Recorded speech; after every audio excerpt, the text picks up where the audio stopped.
بسم اللہ الرحمن الرحیم والصلاة والسلام علی رسولہ الکریم وعلی آلہ وصحبہ اجمعین اما بعد۔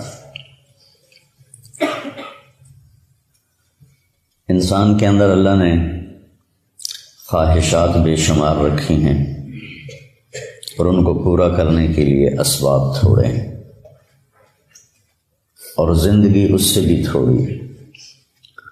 تو یوں سمجھو کہ ہم سمندر کو ایک گھڑے میں بند کرنا چاہتے ہیں، کیسے ہوگا؟ خواہشات کا ایک سلسلہ ہے جو کہیں ختم ہی نہیں ہوتا، اور زندگی اتنی مختصر ہے کہ آ کے بیٹھے بھی نہ تھے کہ نکالے بھی گئے۔ عمر دراز مانگ کر لائے تھے 4 دن، 2 آرزو میں کٹ گئے 2 انتظار میں۔ تو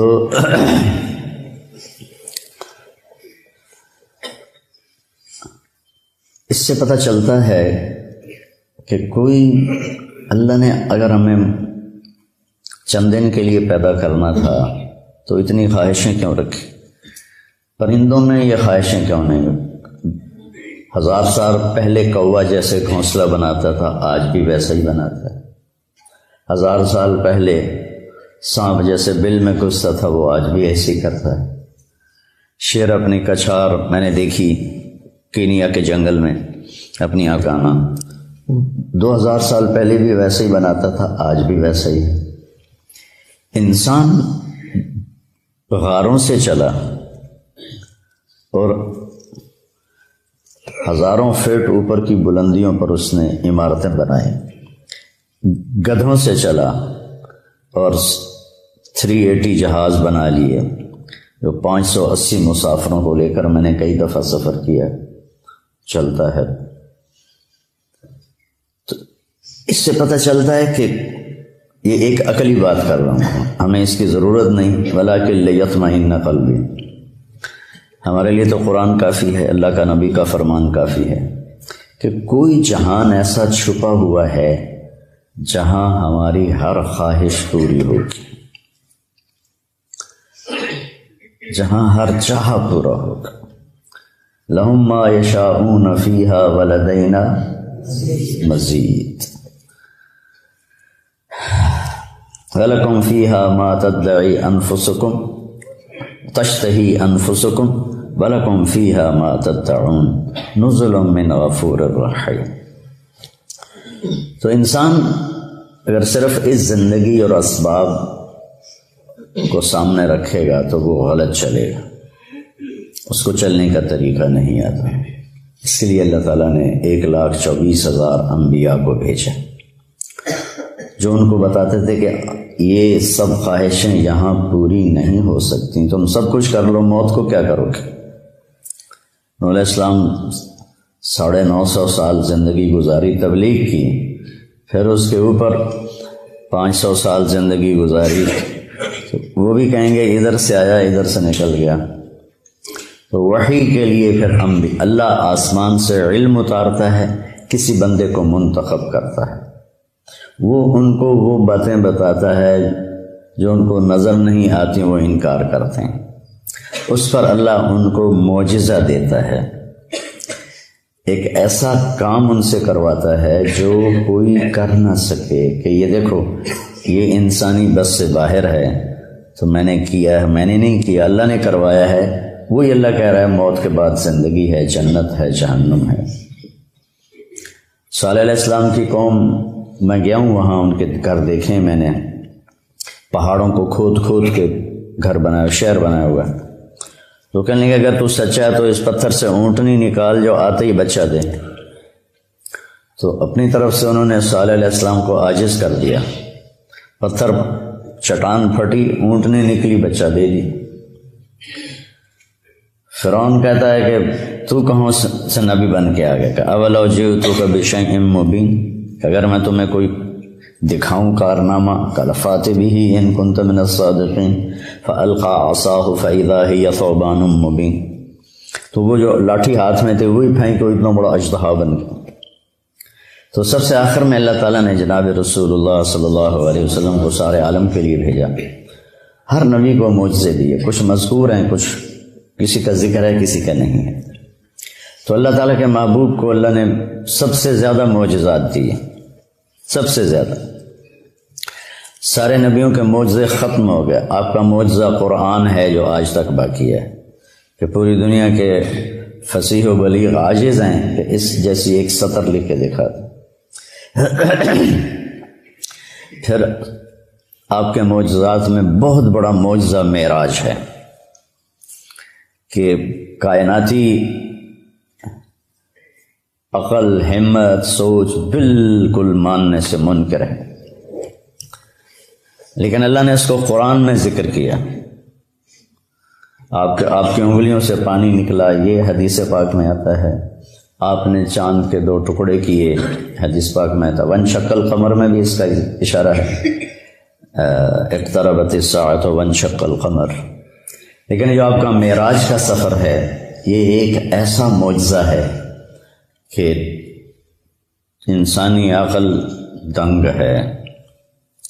کچھ لوگ اس کو خواب کہتے ہیں۔ اگر خواب ہے تو قریش مکہ کو اتنا لڑنے کی کیا ضرورت تھی؟ خواب تو کسی کو بھی آ سکتا ہے۔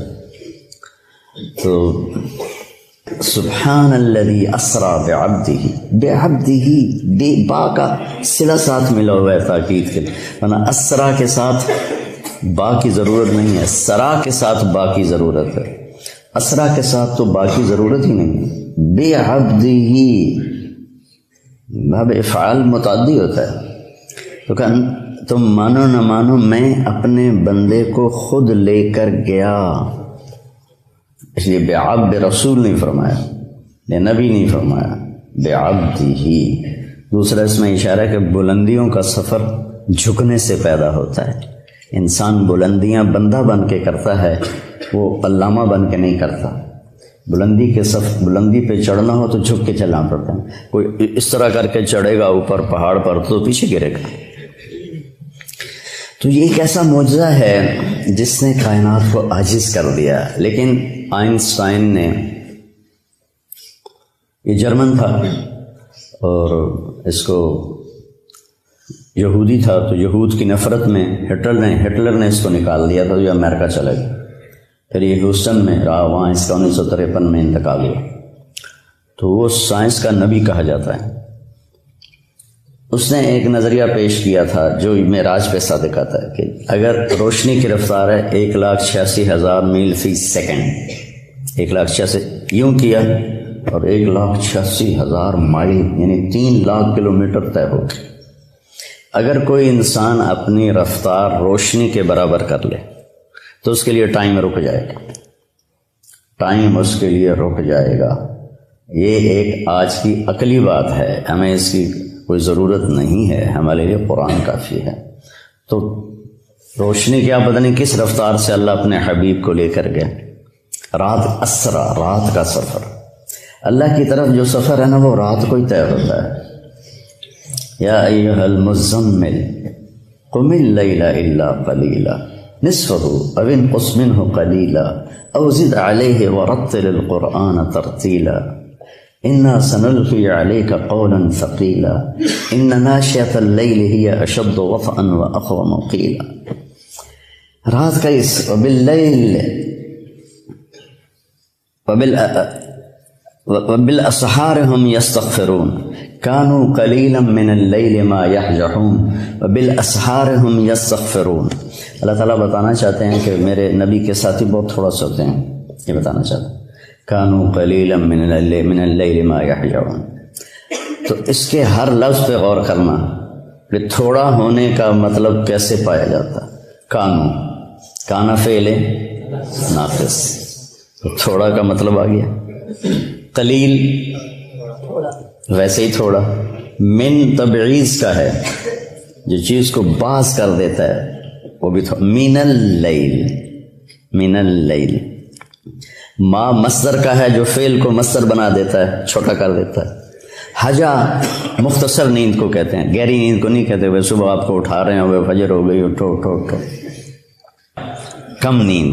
کانو تھوڑا، قلیل تھوڑا، من اللیل تھوڑا، ما تھوڑا، حجا تھوڑا، اور پھر وبالاسحار ہم یستغفرون، اور پھر وہ پچھلی رات کو بیٹھے استغفار کر رہے ہوتے ہیں. تو رات کے جاگنے کی بیٹا عادت ڈالو. اچھا 2 نفل پڑھ کے 2 نفل پڑھو، لیکن کوئی نہ کوئی تمہارا نام آ جائے کہ یہ بھی رات کو ماتھا ٹیکتے تھے. رات ہی اللہ کے نبی پر وہی رات کے وقت اتری جب آپ غار حرا میں تھے. دن میں جبریل نے رات کو آئے، پیر کی رات کو تشریف لائے اندھیرے میں. تو خیر اس اسرا بعبدہ کا لفظ بتا رہا ہے کہ اللہ تعالیٰ جسمانی طور پر لے گئے. خواب میں تو کہیں بھی چلے جاؤ. میں جنت میں گیا، جنت دیکھی میں نے خود 2 دفعہ. تو خواب تو کسی کو بھی آ سکتا ہے. تو اللہ تعالیٰ نے اپنے محبوب، یہ بلندی کب آئی؟ جب آپ تھک کے چور ہو گئے. 10 دن کے اندر 2 آسرے اللہ نے اٹھا لیا. حضرت ابو طالب باہر تھے، حضرت خدیجہ اندر تھیں. 10 دن کے وقفے سے دونوں فوت ہو گئے. تو آپ ٹوٹ گئے اور بکھر گئے. ابو لہب نے پہلے کہا کہ میں اب تیرا کفالت کروں گا. تو ابو جہل نے کہا تو کرے گا کفالت؟ جو محمد کا قرآن کہتا ہے تبت یدا ابی لہب و تب. تو اس کا میٹر گھوم گیا. اس نے حرم میں اعلان کیا بنو ہاشم کی کوئی کفالت نہیں ہے محمد کے لیے صلی اللہ علیہ وسلم، جو مرضی کرو. اس کے بعد وہ اوجھڑیاں ڈالی گئیں اور گردن میں کپڑا لپیٹ کے اس کو مروڑا گیا اور گھسیٹے گئے، تھپڑ پڑے. یہ حضرت ابو طالب کی وفات کے بعد ہوا ہے. وہ پہلے رکاوٹ تھے. تو جب آپ بے بس ہو گئے تو آپ نے طائف کا سفر کیا.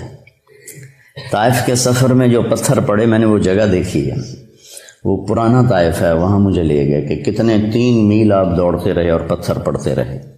جب آپ مکہ واپس پہنچے تو آپ اس قدر کفار کی وہاں مطلب ان کا ایسا خوف چھایا ہوا تھا کہ آپ مکہ میں داخل نہیں ہوئے. آپ نے سہیل ابن عمر کو پیغام بھیجا مجھے پناہ دو، تمہاری پناہ میں مکے میں آئی. اسباب کی دنیا ہے، نبی بھی اسباب اختیار کرتے ہیں. اگر آپ چلے بھی جاتے کوئی روکنے والا نہ ہوتا. اس نے کہا میں نہیں دیتا. پھر آپ نے اخنس بن شریک سے کہا کہ مجھے پناہ دو. اس نے کہا میں نہیں دیتا. پھر آپ نے صفوان بن امیہ کو پیغام بھیجا، اس نے بھی انکار کر دیا. پھر آپ نے مطعم بن عدی کو پیغام دیا. تو مطعم بن عدی اپنے بیٹوں کو لے کر آیا اور آپ کو تلواروں کے سائے میں حرم شریف لایا. کہا کہ یہ آج کے بعد میری پناہ میں ہیں، کوئی ان پہ ہاتھ نہیں اٹھائے گا. ابو جہل نے پوچھا تم اپنے مذہب پر ہو یا محمد کے مذہب پر؟ کہ نہیں میں اپنے مذہب پر ہوں، اپنے دین پر ہوں. کا ٹھیک ہے پھر ہم اس کی رعایت کریں گے. اس واقعے کے بعد معراج کا واقعہ ہوا کہ جب آپ ٹوٹ گئے اور پس گئے. الا منتقلونی، کیا درد ہے ان الفاظ. الا منتقلونی، یا اللہ تو نے مجھے کن کے حوالے کر دیا. جو طائف کے بعد کی دعا ہے نا، اشکو الیک طوف قوتی وقلت حیلتی وحوانی علی الناس. یہ حوانی علی الناس میں جو پکار اور فریاد ہے پہاڑوں کو پگھلا دے. یا اللہ تو نے مجھے لوگوں کے سامنے بے بس کر دیا. پتھر مار مار انہوں نے میرا یہ حال کر دیا. الا منتقلنی، کس کے حوالے تو نے کر دیا. اس کے بعد پھر اللہ تعالیٰ کا نظام چلا. چلیے یا رسول اللہ، اللہ ملاقات کے لیے بلا رہے. اسرا، سبحان الذی اسرا. تمہیں بھی اگر معراج چاہیے تو نماز ملی ہوئی ہے. الصلاۃ معراج المؤمنین ایک عام مقولہ ہے. نماز کو خوبصورت بنا لو تو اللہ معراج کا ذائقہ نصیب فرمائے.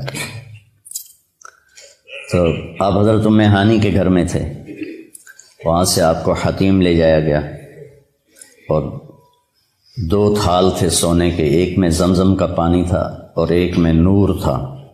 تو جبریل نے ایسے کر کے ہاتھ پھیرا اور آپ کا سینہ چاک ہو گیا اور آپ کا دل نکال کے باہر لے لیا. اور آپ دیکھ، میرا بھائی دل کا ڈاکٹر ہے نا، تو اتنا حساس آپریشن ہوتا ہے اس کا. وہ دل نکالتے نہیں، دل وہیں ہوتا ہے اور اس کو پوری ایک مشین کے ساتھ مصنوعی سانس دیا جاتا ہے وہ مشین بند ہو جائے آدمی مر جاتا ہے، لیکن جبریل نے دل کھینچ کے باہر نکال لیا، پھر اس کو 2 ٹکڑے کر دیا، پھر اس کو زمزم کے پانی سے دھویا،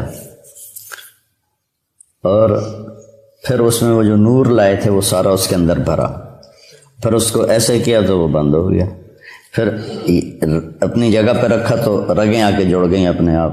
سبحان فعال لما یرید، تیرا رب جو چاہے کر دے۔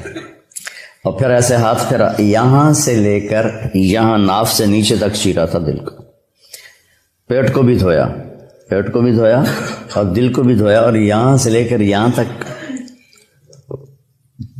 پیٹ کو چاک کیا، پیٹ کو کاٹا، اور کوئی نشان نہیں تھا۔ جب جبریل نے ہاتھ پھیرا تو ویسے کو ویسا تھا۔ پھر ایک سواری جو خچر سے چھوٹی گدھے سے بڑی، براق، اس پر آپ کو باہر وہ کھڑی تھی، سوار کرایا گیا، اور آپ نے فرمایا مجھے جبریل، وہاں جب اس پر سوار ہوا تو وہ کودنے لگا، تو جبریل نے کہا تیری پشت پہ ان سے افضل ہستی آج تک نہیں سوار ہوئی، یہ خاتم الانبیاء ہیں۔ تو ایک دم وہ پسینہ پسینہ ہو گیا۔ پھر وہاں سے آپ کو لے کر مدینہ آئے، کہ اتریے 2 نفل پڑھیے، یہ آپ کی ہجرت کی جگہ ہے۔ پھر وہاں سے آپ کو لے گئے کوہ طور پر، کہ یہ طور سینا ہے جہاں موسیٰ سے اللہ بات کرتے تھے، 2 نفل پڑھیے۔ پھر بیت اللحم لے گئے، حضرت عیسیٰ کی جائے پیدائش، کہ یہ عیسیٰ کی جائے پیدائش ہے۔ پھر آپ حضرت موسیٰ علیہ السلام کی قبر سے گزرے، کا میں نے دیکھا وہ قبر میں نماز ادا فرما رہے تھے۔ پھر اس کے بعد آپ کو بیت المقدس لایا گیا۔ اب یہ واقعہ دونوں طرح کی روایت ہے، پہلے پیش آیا یا آپ کے اترنے کے بعد پیش آیا، کہ سارے ارواح انبیاء جمع تھی اس دن۔ وہ تو معبد ہی تھا، مسجد تو ہمیں ملی، پہلے مسجد تو تھی نہیں، کسی امت کو مسجد نہیں ملی، عبادت گاہ۔ وہ عبادت گاہ کا دروازہ بند کرنے لگا، خادم تو بند نہیں ہو رہا تھا، نے پورا زور لگایا، نہیں بند ہوا۔ تو اس نے مصری بلایا، تو انہوں نے کہا اس کی جو اوپر والی ایسے ڈاٹ ہوتی تھی، اب تو لوہا ڈال دیتے نا، تو وہ اس طرح کر کے ڈاٹ ڈالتے تھے، وہ نیچے آ گئی، یہ دروازہ بند نہیں ہو رہا۔ تو جو معبد کا پادری تھا اس نے کہا ڈاٹ نیچے نہیں آئی، آج آخری نبی کے آنے کا دن ہے، یہ ان کے استقبال میں دروازہ کھلا رہے گا۔ حالانکہ آپ کو دروازے کی ضرورت نہیں تھی، لیکن یہ اللہ تعالیٰ نے آپ کو یہ اکرام دیا۔ جہاں انبیاء سواری باندھتے تھے وہاں اپنے براق کو باندھا، اندر تشریف لے گئے، سارے انبیاء کی ارواح جمع تھیں۔ تو جبریل نے آپ کو آگے کھڑا کر کے نماز پڑھوائی، اور اس بات پر مہر لگائی کہ آپ نبی الانبیاء ہیں۔ اب نبیوں کے بھی نبی ہیں، پچھلوں کے بھی نبی ہیں، اور اگلوں کے بھی آپ نبی ہیں، اور آپ آخری ہیں، آپ کے بعد کوئی نہیں ہے۔ پھر اس کے بعد جب آپ کا آسمان کا سفر شروع ہوا تو براق پہ نہیں ہوا، نہ جبریل نے آپ کو اٹھایا، نہ کندھوں پہ بٹھایا، نہ پروں پہ بٹھایا، اللہ اپنی قدرت سے آپ کو لے کر گیا پہلے آسمان پر۔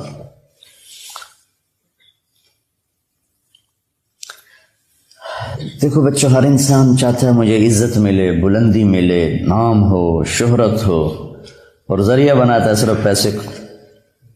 لوگ سیاست میں آتے ہیں یہ ہمارا نام ہوگا، وہ ایسے بے نام ہوتے ہیں کہ اگلا نام بھی چلا جاتا ہے۔ اللہ اس واقعہ سے بتا رہا ہے اگر بلندی چاہتے ہو، عزت چاہتے ہو، شہرت چاہتے ہو، نیک نامی، شہرت سے مراد برے معنی میں نہ جائے، نیک نامی تو ہر ایک کی طلب ہے، چاہتے ہو، اور دنیا میں بھی اپنی مقام اور وقار کو پیدا کرنا چاہتے ہو، تو اپنا آپ کو اللہ کے سپرد کر دو اور اللہ کے نبی کے سپرد کر دو، تمہیں بلندیاں ملتی چلی جائیں گی۔ لیکن جب قوم اس حال پہ پہنچی ہو کہ سود کے بغیر تجارت نہیں، جھوٹ کے بغیر کاروبار نہیں، تو پھر ذلت اور پستی کے سوا اور کیا ملے گا؟ پہلے آسمان پر گئے تو دستک دی، کسی کے پاس جانے کا، کسی بڑے کے پاس جانے کا ادب بھی بتایا گیا ہے۔ اللہ نے بلایا ہے اور ساری کائنات میں سب سے محبوب ترین کو بلایا ہے، دروازہ بند ہے، دستک دی، اندر سے دربان بولا، من کا جبریل، مماک، تیرے ساتھ کون ہے؟ کا محمد صلی اللہ علیہ وسلم، ارسل الیہ، کیا ان کو بلایا گیا ہے؟ پتہ ہے فرشتوں کو بلایا گیا ہے، تمہیں آداب زندگی سکھا رہے ہیں. یہ چھوٹی چھوٹی چیزیں ہوتی ہیں لیکن یہ زندگی کو بہت خوبصورت بنا دیتی ہیں. نہ ہو تو زندگی مشکل ہو جاتی.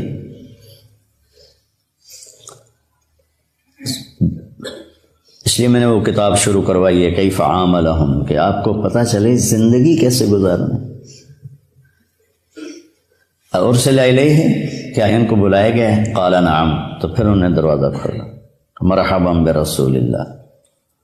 تو آگے آدم علیہ السلام کھڑے تھے، ان کا مرحبا بالابن الصالح والنبی الصالح. آدم علیہ السلام نے استقبال کیا. پھر وہاں سے اوپر چلے تو آگے پھر دروازہ بند ہے. دستک دی جبریل نے. من کا جبریل، من معک محمد صلی اللہ علیہ وسلم، هل ارسل الیہ، کیا ان کو بلایا گیا ہے؟ اللہ اکبر. کبھی کوئی تمہیں ملنے سے انکار کر دے تو یہ نہ کہنا بڑا متکبر ہے. اس حدیث کو یاد کرنا. سب کو پتہ ہے کہ آج آپ کی آمد ہے. هل ارسل الیہ، بلایا گیا؟ قال نعم ففتح الباب، دروازہ کھولا تو آگے یحییٰ بن زکریا اور عیسیٰ علیہ السلام کھڑے تھے. مرحبا بالاخ الصالح، مرحبا بالنبی الصالح. تو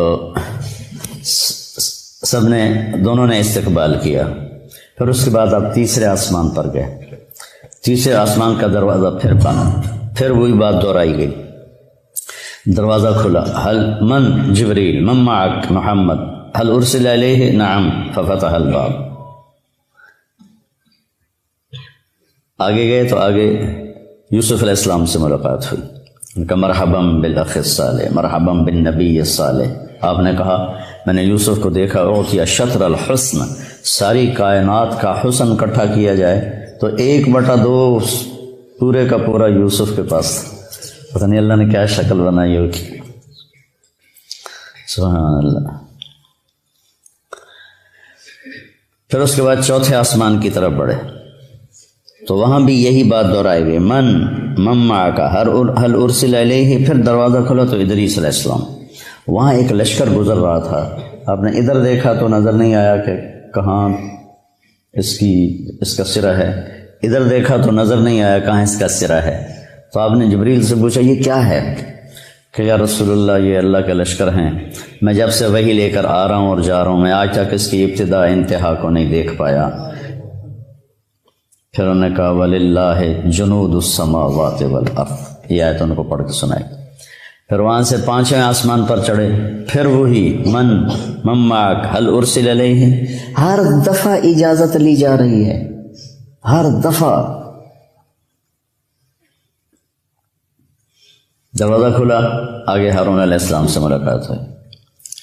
پھر اس کے بعد اس کے اوپر گئے 6ٹھے آسمان پر تو پھر وہی سوال جواب. دروازہ کھلا تو آگے موسیٰ علیہ السلام کھڑے ہوئے تھے. تو موسیٰ علیہ السلام سے مل کر جب چلے تو وہ رونے لگے. انہوں نے پوچھا کیوں رو رہے ہیں؟ کہا یہ نوجوان میرے بعد آیا ہے لیکن اس کی امت جتنی جنت میں داخل ہوگی نا وہ سب سے زیادہ ہوگی. میری امت اتنی جنت میں نہیں جائے گی جتنی ان کی امت جنت میں جائے گی. مجھے اس پہ رونا آیا. پھر اس سے اوپر گئے تو 7ویں آسمان پر پھر وہی سوال جواب ہوئے. اور اس کے بعد دروازہ کھلا تو ابراہیم علیہ السلام یا آدم علیہ السلام نے کہا میرے بیٹے آ گئے، یا پھر ابراہیم علیہ السلام سفید داڑھی لمبی. تو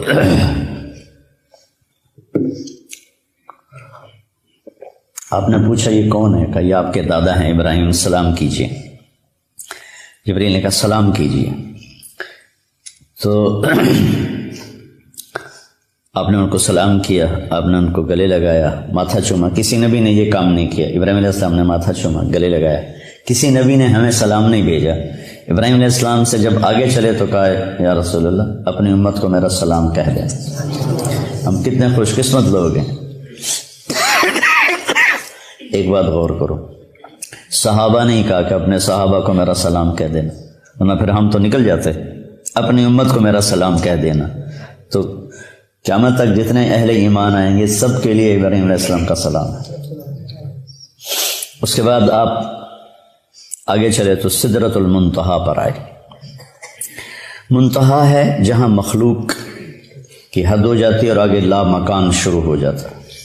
7ویں آسمان پر بیت اللہ، بیت المعمور جسے کہتے ہیں، جس پر ابراہیم علیہ السلام ٹیک لگا کے بیٹھے ہوئے تھے، وہاں طواف ہو رہا ہے۔ روزانہ اس میں 70,000 فرشتے طواف کرتے ہیں، پھر جب وہ چلے جاتے ہیں تو قیامت تک ان کی باری دوبارہ نہیں آتی، اور کم از کم کائنات کو بنے 25 ارب سال ہو چکے ہیں جو سائنسدان کہتے ہیں۔ اسی کو مان لیا جائے تو اندازہ لگا لو، وَلِلَّهِ جُنُودُ السَّمَاوَاتِ وَالْأَرْضِ وَمَا يَعْلَمُ جُنُودَ رَبِّكَ إِلَّا هُوَ۔ تو سدرۃ المنتہا پہ پہنچ کے اس پر اللہ کے انوار کی بارش ہو رہی تھی، اور وہ آخری مقام تھا۔ جبریل نے عرض کی، یا رسول اللہ اس سے آگے جو جائے گا راکھ ہو جائے گا، اس سے آگے میں نہیں جا سکتا۔ تو بخاری شریف کی روایت تو یہیں تک ہے، سدرۃ المنتہا تک۔ اب اس میں آگے علماء کی 2 رائے ہیں۔ بعض علماء جو ہمارے علماء ہیں وہ یہ کہتے ہیں کہ اللہ کا دیدار ہوا، اور دل بھی کہتا ہے اتنی دور بلایا تو دیدار تو کروایا ہی ہوگا، چونکہ ایک صحیح روایت ہے ابن عباس رضی اللہ تعالیٰ عنہ کی کہ آپ نے اللہ کو دیکھا۔ حضرت عائشہ رضی اللہ تعالیٰ عنہ کی بھی صحیح روایت ہے، وہ انکار کرتی ہیں، نہیں دیکھا۔ لا تدرکہ الابصار وہو یدرک الابصار وہو اللطیف الخبیر۔ دل کا وجدان یہ کہتا ہے، اور روایات صحابہ میں بھی بعض اس کے قائل ہیں کہ ملاقات ہوئی، بعض اس کے قائل ہیں ملاقات نہیں ہوئی۔ آگے پھر بڑے بڑے کبار محدثین ائمہ کے اندر دونوں قول چلتے ہیں، تو کسی ایک پہ ضد نہیں کرنی چاہیے۔ ہماری بات یہ ہوگی کہ جو اپنے دل کو لگ گیا اس کے اوپر پورا زور لگا دینا، دوسرے کی نفی کر دینا۔ جس چیز کا مجھ سے مواخذہ ہی نہیں، سوال ہی نہیں، تو اس پر میں جنگ کا بازار گرم کرتا ہوں۔ تو سدرۃ المنتہا سے آگے یعنی میرا دل کہتا ہے کہ زیارت ہوئی، ملاقات ہوئی، اور کیا باتیں ہوئیں اللہ جانتا ہے۔ یہ ایک حدیث مجھے یاد ہے کہ آپ نے کہا، یا اللہ اتخذت ابراہیم خلیلا وموسیٰ کلیما وعلمت لداود الحدید وسخرت لسلیمان الریاح واحیت لعیسی الموتى فماذا جعلت لی۔ یا اللہ آپ نے ابراہیم علیہ السلام کو خلیل بنایا، موسیٰ کو کلیم بنایا، سلیمان کے لیے ہوا نرم کی، وعلمت لداود الحدید، اور داؤد علیہ السلام کے لیے لوہا نرم کیا، سلیمان علیہ السلام کے لیے ہوا تابع کی، اور عیسیٰ علیہ السلام کے لیے مردے زندہ کیے۔ فماذا جعلت لی، میرے لیے کیا ہے؟ تو اللہ تعالیٰ نے فرمایا، اولیس قد آتیتک افضل من ذلک کلہ، میرے محبوب آپ کو خبر نہیں میں نے آپ کو جو دیا ہے کسی کو بھی نہیں دیا۔ کیا دیا ہے کہ اللہ ذکرت الا ذکرت معی، جب بھی میرا نام آئے گا آپ کا نام میرے نام کے ساتھ آئے گا، سنگ سنگ چلے گا تیرا نام، ساتھ ساتھ چلے گا تیرا نام، رہے گا میرا نام، رہے گا تیرا نام، باقی سب فنا۔ تو کہ میرے محبوب آپ کو سب سے اعلیٰ چیز دی۔ پھر اس سب میں آپ نے جنت بھی دیکھی، جہنم بھی دیکھی۔ جنت 7ویں آسمان سے شروع ہوتی ہے، 7واں آسمان ہے اس کی بنیاد ہے، لیکن وہ پھر 7ویں آسمان سے باہر نکل گئی ہے۔ کتنی باہر نکلی ہے کوئی حساب کتاب کوئی نہیں۔ پھر اوپر چڑھتی ہے اور اس کی جو چھت ہے وہ اللہ کا عرش ہے۔ جنت الفردوس جو سب سے اعلیٰ جنت ہے اس کی ڈائریکٹ چھت ہے اللہ کا عرش۔ آسمان ہم سب کے لیے چھت ہے، لیکن یہ مسجد کی چھت اس وقت ہماری قریب ترین چھت ہے۔ ساری جنت کی چھت اللہ کا عرش ہے، وہ ہے، ان کو نظر آئے گا۔ لیکن جو جنت الفردوس کے باسی ہوں گے ان کے لیے اس کی طرح ہوگا اللہ کا عرش۔ اور جتنا اللہ نے عرش کو ڈیزائن کیا ہے، ایک حدیث میں آتا ہے، اتنا کسی شے کو بھی ڈیزائن نہیں کی اپنی مخلوق، اس کو اتنا خوبصورت بنایا ہے، اتنا کسی چیز کو بھی نہیں بنایا۔ تو آپ نے جنت کی نعمتوں کو دیکھا۔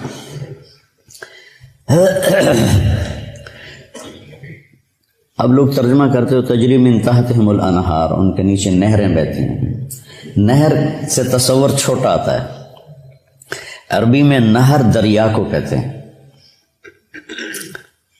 ایک محاورہ بن گیا کہ ہم کہتے ہیں نہریں بہتی ہیں. نہر عربی میں دریا ہے، بحر سمندر ہے.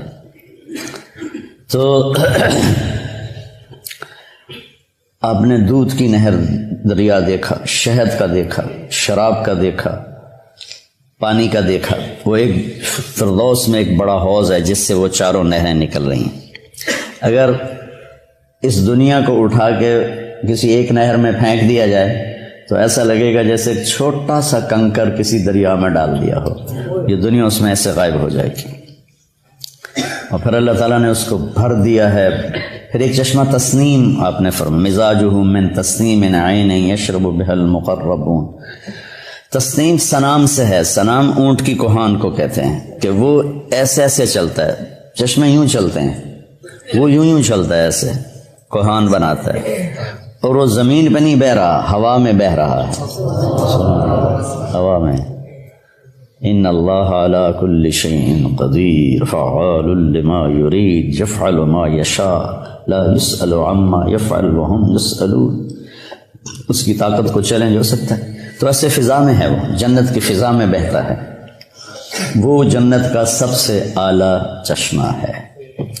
تو آپ نے یہ سارے جنت کے مناظر دیکھے، جنت کی نعمتوں کو دیکھا، پھر جنت کے فرشتے کو دیکھا، بڑا خوبصورت، بڑا مستبشر، رونق والا چہرہ. کا یہ کون ہے؟ کہا یہ جنت کا فرشتہ ہے رضوان، جو جی ایم ہے، جنرل مینیجر آف جنت، وہ رضوان ہے. اور پھر آپ نے جہنم کے فرشتے کو دیکھا، مالک کر کے بیٹھا. آپ نے کہا یہ کون ہے؟ کہا یہ جہنم کا جی ایم ہے، مالک.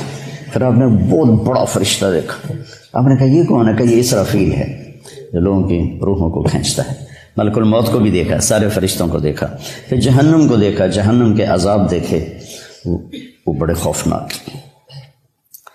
کچھ لوگوں کو دیکھا جن کے جسم انسانی ہے، چہرہ سور کا ہے، چہرہ سور کا ہے، اور ان کے منہ سے جو کھاتے ہیں آگ بن کے نکلتا ہے.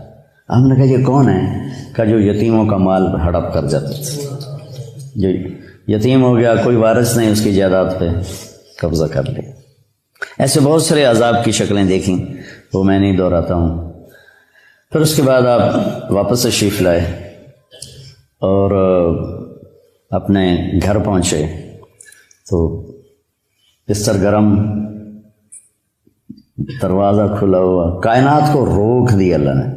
کہیں گاڑی روک دیں تو گھنٹہ کھڑی رہے تو سفر تو نہیں ہوتا. اللہ نے کیا کیا پتہ کوئی نہیں ہے. ایک سائنسی بات ہے، روشنی کی رفتار سے کہ برابر ہو جاؤ تو ٹائم پیچھے چلا جاتا ہے، ٹائم رک جاتا ہے. اور باقی کن فیکون ہے. انما امرہ اذا اراد شیئا ان یقول له کن فیکون فسبحان الذی بیدہ ملکوت کل شیء والیہ ترجعون. اب واپس تشریف لائے اور آپ نے حضرت خدیجہ سے کہا کہ میں نے رات کو یہ دیکھا ہے، تو میں بتانا چاہتا ہوں. یا رسول اللہ، پہلے آپ کے اتنے مخالف ہیں اور آپ کی باتیں نہیں مانتے. یہ سن کر تو وہ اور مذاق اڑائیں. کہ نہیں، جب اللہ کی طرف سے تو مجھے بتانا ہے. تو آپ نے حرم میں آ کے اعلان کیا تو ایک ہلچل مچ گئی اور کھلبلی مچ گئی اور سورے ہنس کے پاگل ہو گئے. تو ایک آدمی اٹھا وہاں سے، بھاگا، ابو بکر. اگر کوئی آدمی کہے راتوں رات آسمان پہ گیا، آسمان سے واپس آیا، بیت المقدس گیا، بیت المقدس سے واپس آیا، تم مانو گے؟ تو ابو بکر نے کہا کہنے والا کون ہے؟ کہ تیرا دوست. کا پھر میں مانتا ہوں جو کہا ہے سچ. اس پر آپ نے فرمایا لکل امت صدیق و صدیق امتی ابو بکر. ہر امت کا ایک صدیق ہے اور میری امت کا صدیق ابو بکر ہے. غار ثور میں جب آپ داخل ہوئے، پہنچے تو ابو بکر نے آپ کو باہر بٹھا دیا.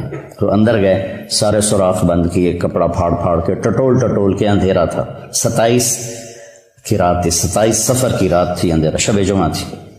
تو کچھ جب سوراخ باقی رہ گیا تو پھر کرتا اتارا. پہلے پگڑی اتاری پھاڑی، پھر کرتا اتار کے پھاڑا، سارے بند کر کے دیکھ کے ایک سوراخ تھا جس میں سانپ تھا. مرحبا بک یا رسول اللہ. اب جب آپ اندر آئے تو اندھیرے میں آپ کو پتہ نہیں چلا کہ ابو بکر کا نہ کرتا ہے اور نہ پگڑی ہے. جب تھوڑی سی صبح صادق کی آنکھ کھلی تو آپ نے دیکھا کہ نہ کرتا نہ پگڑی. کہ ابو بکر تیرا کرتا تیری پگڑی؟ کہ یا رسول اللہ یہ سارے سوراخ تھے، مجھے ڈر لگا کوئی چیز آپ کو نقصان نہ پہنچا. نقصان پہنچانے والا تو وہاں تھا جہاں انہوں نے ایڑی رکھی ہوئی تھی، تو اس لیے میں نے یہ کیا. تو اللہ کے نبی کی آنکھوں میں آنسو آ گئے. کہ یا اللہ میں ابو بکر سے راضی ہوں، تو بھی اس سے راضی ہو جا اور اسے جنت میں میرا ساتھی بنا دے. تو اسی وقت جبریل آیا، یا رسول اللہ، اللہ تعالیٰ فرما رہے ہیں کہ ہم ابو بکر سے راضی ہو گئے اور جنت میں آپ کا ساتھی بنا دیا. یہ اعزاز صرف ابو بکر کو حاصل ہے. معراج کے سفر میں جو پیغام ہے بیٹا وہ یہ ہے کہ دنیا اور آخرت کی عزتیں اگر سمیٹنی ہیں تو کی محمد سے وفاتوں نے تو ہم تیرے ہیں. یہ جہاں چیز ہے کہ لوح و قلم تیرے ہیں. محمدی بنو، محمدی اخلاق اپناؤ، محمدی طرز اپناؤ. اپنے 24 گھنٹے کی زندگی کو مزین کرو نبی والے اعمال کے ساتھ، اخلاق کے ساتھ، نبی والی محنت کے ساتھ، تو پھر اللہ کی غیبی تائید آپ کے ساتھ ہو جائے گی. صحابہ کو جو اللہ تعالیٰ نے عزت بخشی اور فتوحات بخشی، اس کے پیچھے اللہ کی تائید تھی. تھوڑے تھوڑے لشکروں کے ساتھ انہوں نے بڑے بڑے قلعے اکھاڑ دیے اور بڑے بڑے انہوں نے برج گرا دیے. تو کوئی ان کی عسکری طاقت نہیں تھی، اللہ کی غیبی طاقت ان کے ساتھ تھی. تو رجب میں معراج ہوا تھا. اس میں کئی قول ہیں لیکن زیادہ امت کے نزدیک 27 رجب ہے. تو میرے جی میں ہے کہ آپ بچوں کو تھوڑا سا میں اس کے بارے میں بتا دوں اور اس کا فلسفہ بھی بتا دوں کہ یہ ایک پیغام ہے جو دنیا اور آخرت کی بلندیاں چاہتا ہے، وہ اپنے نبی کے طریقے پر آج